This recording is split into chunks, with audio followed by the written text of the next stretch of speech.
Good morning everyone, Janie here and welcome back to my garden. I hope you all are having a fantastic day today. So today I wanted to do two things. I wanted to talk to you all about microclimates in your garden.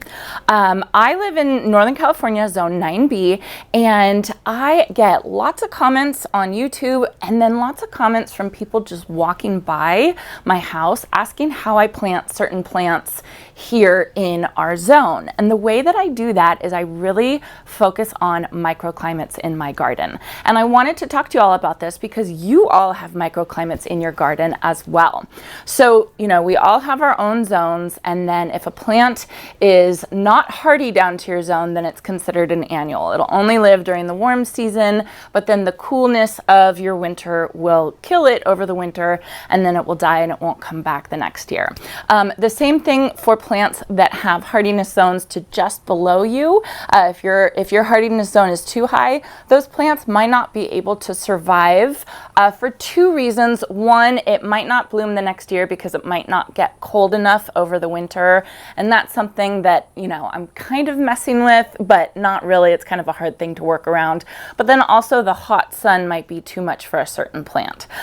So, you know, if you look at it just in black and white terms, you're kind of limited to what plants you can plant in your garden. You have to stick with the ones that are in your growing zone. However, if you look at it in a little bit more gray terms, which I like to do, and you think of different areas and spots in your garden that a plant that might not be the perfect hardiness zone might work really well in that one specific spot, you might be able to fudge it a little bit and get something to grow and thrive even that's not in your zone. And I have a lot of examples of that in my garden. I never say that it's foolproof. You know, gardening is not a science, it's an art. And so I do not get upset if something doesn't survive or suffers or anything like that. I'm just kind of messing around with it and seeing what I've been able to do, but I've been able to push the boundaries quite a bit. So one of the best examples that I have for microclimates in my garden is this Crepe Myrtle garden bed right behind me. I love this garden bed. It's right in the front of my house and it's so beautiful, and my Crepe Myrtle tree is just about to start blooming. Let me see if I can show you guys. I love it. It's so beautiful. It's such a gorgeous pink color. So when that's all in bloom, this garden bed is just gorgeous. So this is in the front of my house. My house is north facing, and over here is the east and over here is the west. So the sun rises over here and the sun sets over here. And so this garden bed is actually mounded a little bit. And so everything, it's the morning right now, and you can see everything on the east side of the garden bed is getting this morning sun. And morning sun is a lot cooler and a lot gentler than evening sun, which is what this west side of my garden bed gets. So I have to plant different things on the east side of this garden bed versus the west side of this garden bed, just because of the sun microclimate I have in this garden bed. The east facing side, it has morning sun, it's a lot gentler, and I can plant much more heat affected plants, you know, plants that can't handle the hot sun. On the west side of the garden bed, I can put lots of plants that are heat tolerant and handle the scorching hot afternoon summer sun, but then I also can't put plants that can't handle it there. So I really have to think of the microclimates even in this one garden bed.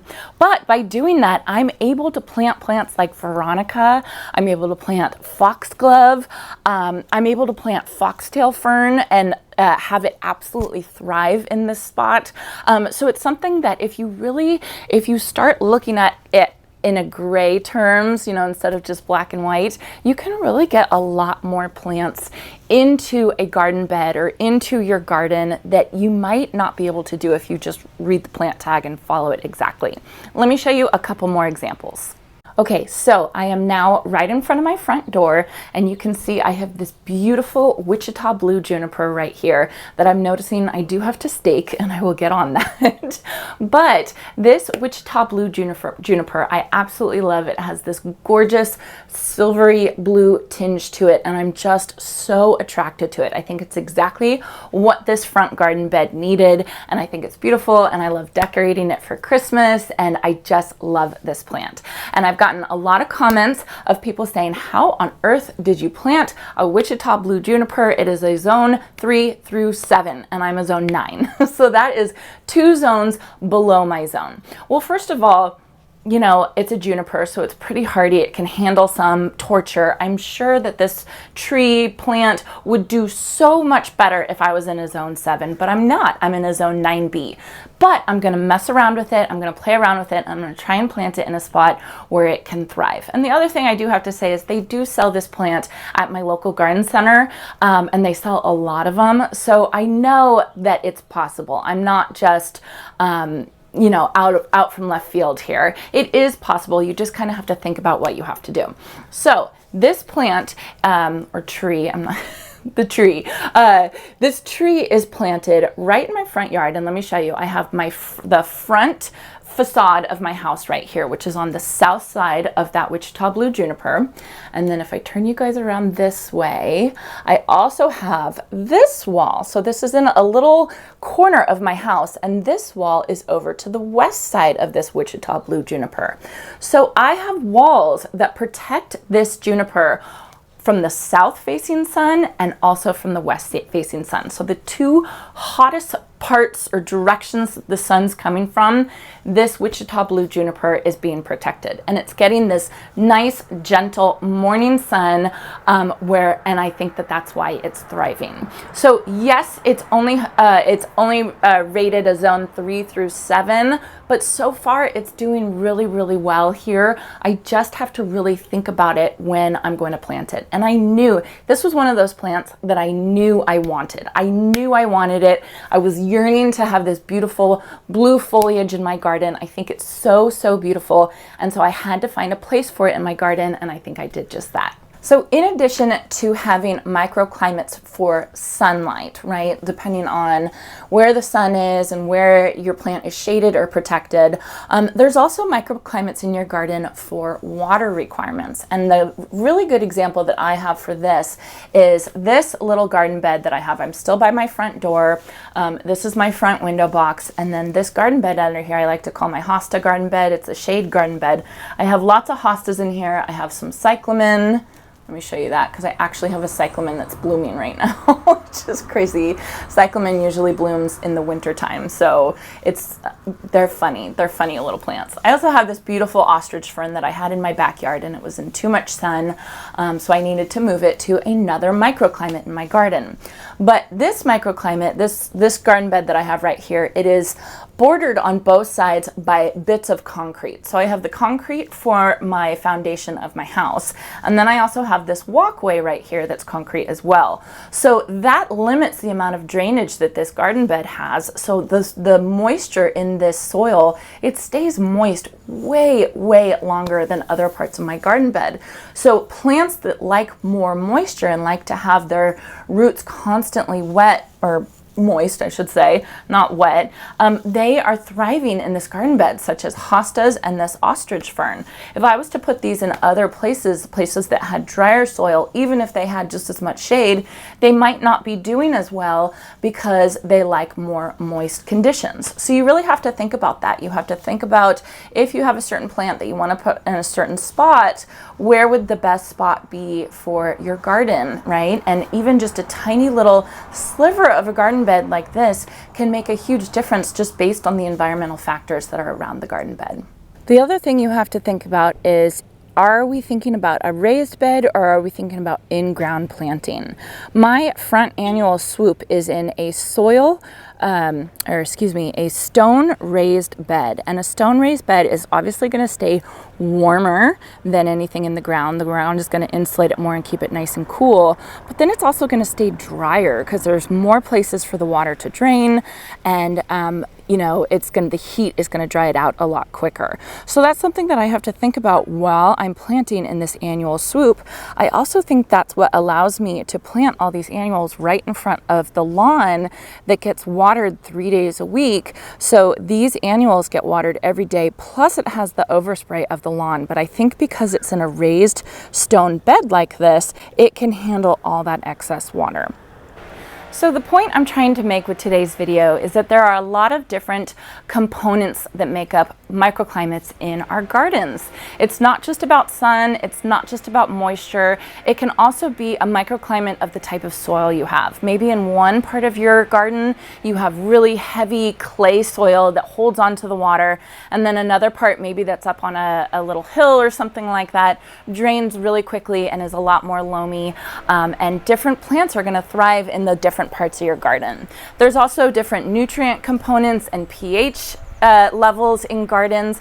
I have an area where I have my star jasmine and limelight hydrangea that are suffering with pretty severe chlorosis right now, and I really think that part of the problem is there used to be a redwood tree years and years and years ago, and so there's redwood tree roots. Whenever I dig in that area, I always run into redwood tree roots, and I have a feeling the redwood tree roots are affecting the composition, the nutrient composition of that garden bed.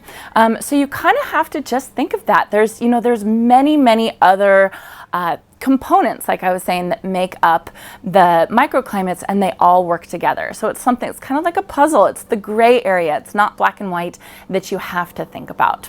So Proven Winners and Walter's Gardens sent me some of the 2023 perennials to try, and some of those plants that they sent me have to do with these microclimates in my garden. Some of the plants that they sent me only go up to zone 8, and I still want them in my garden. I still want to try them in my garden, and I know that Proven Winners and Walter's Gardens wanted to see how they would do in my zone 9B garden here in California, where we're very dry and we're very hot.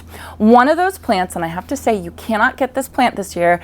We all have to wait till 2023. I only got one of them to try, but if this plant works, I am definitely going to be buying a ton more of them, because I have just been admiring this plant ever since I got it. It is so gorgeous, and it's called Magic Show Ever After. It is a Speedwell or a Veronica, and they call it a lavender, but I don't think that describes it very well.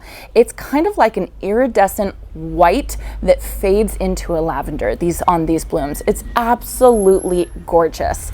It is a zone 4 through 8, so it's not technically for my zone 9B.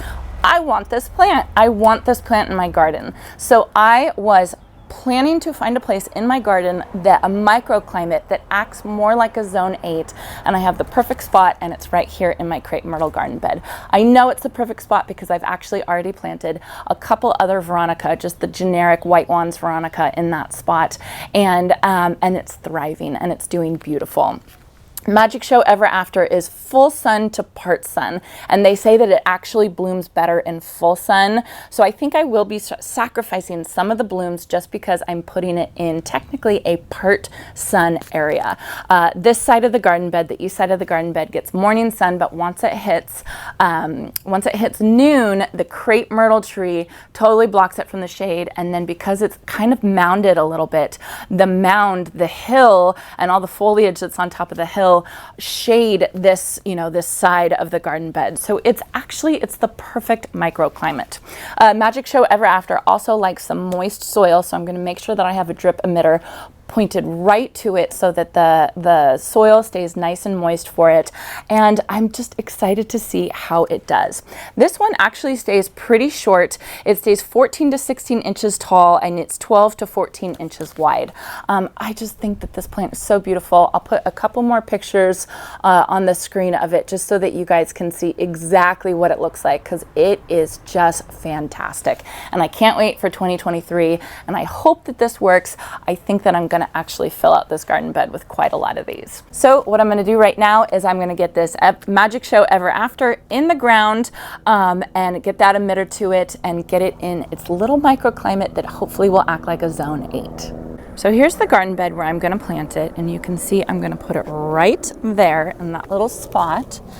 Right behind it, this is the White Wands Veronica, and there is this bee on it that's been all morning. I'll show you guys a video that I just took of the bees. This this Veronica is absolutely gorgeous. And the reason why I wanted it in this garden bed and I knew I wanted to push it is because I just love it. I think it's so beautiful. It's such a gorgeous plant, and I think it just looks so good with the bobo hydrangeas. And then right down here, I have this Japanese forest grass that I want to get a lot more of as well. So I just thought this Ever After would be absolutely beautiful right here. And if I could fill it in, I think I'm actually going to take out this Breath of Heaven because it doesn't get enough sun in this little microclimate. I think that I'll start filling it in with the Magic Show Ever After if it works. So this is going to be a trial year and we'll see how it does. So my plan is to plant it right there.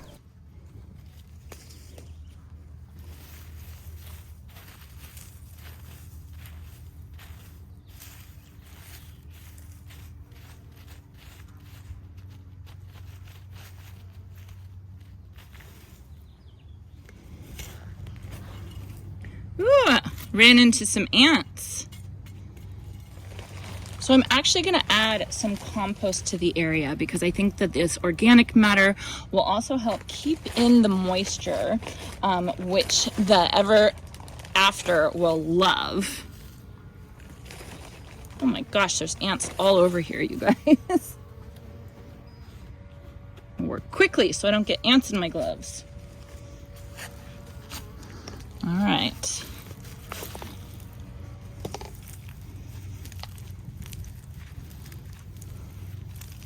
Oh, I just love this plant. It's so beautiful.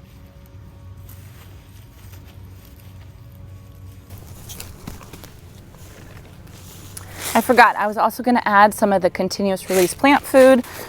The ants distracted me, so I am just going to put some of this kind of spread around and work it in.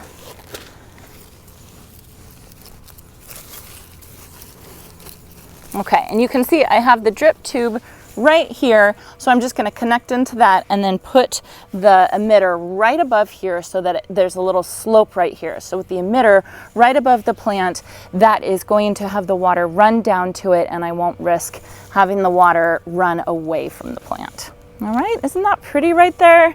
So it's going to be shorter than these white ones Veronica behind there, but I think that that will be a beautiful step down, and I think it'll look gorgeous. I feel like I have ants all over me now.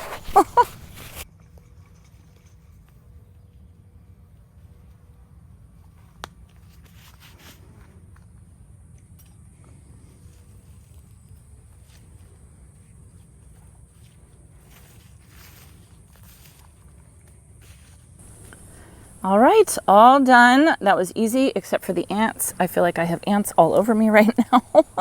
I'm gonna have to find something to put down. I think if I just leave them alone, they'll be fine, so I'm not too worried about it. I did put the tag here just so that I can remember which one is the Ever After as compared to which one is the white ones Veronica that I planted last season. And again, this was just the generic one. It wasn't the Proven Winners one or anything like that. So yeah, so I think that that will be really, really pretty. I think I'll come in before I pull out this Breath of Heaven. I think I'll just prune it back just so it can get as much morning sun as possible. So we will watch and we will see how this Magic Show Ever After Veronica or Speedwell does in my Zone 9B, even though it says Zone 4 through 8. All right, you guys, so that is it for today's video. I got the Magic Show Ever After Veronica in. I'm super excited to see how that plant does. And again, the point of this video is to encourage you all to get out into your gardens and find your microclimates. I'm willing to bet every single one of you have microclimates in your garden, and you can, in those microclimates, you would be able to push your plant choices just the littlest bit. Again, it might not work out, it might be a total fail, and I've had tons of total fails in my garden, but I've also had some really wonderful wins that I've been so surprised that it worked out. And you know, taking the time to think about what that one particular garden space is like and how far I can stretch the boundaries. So I hope you all enjoyed this, and I hope you all have a chance to get into your garden today.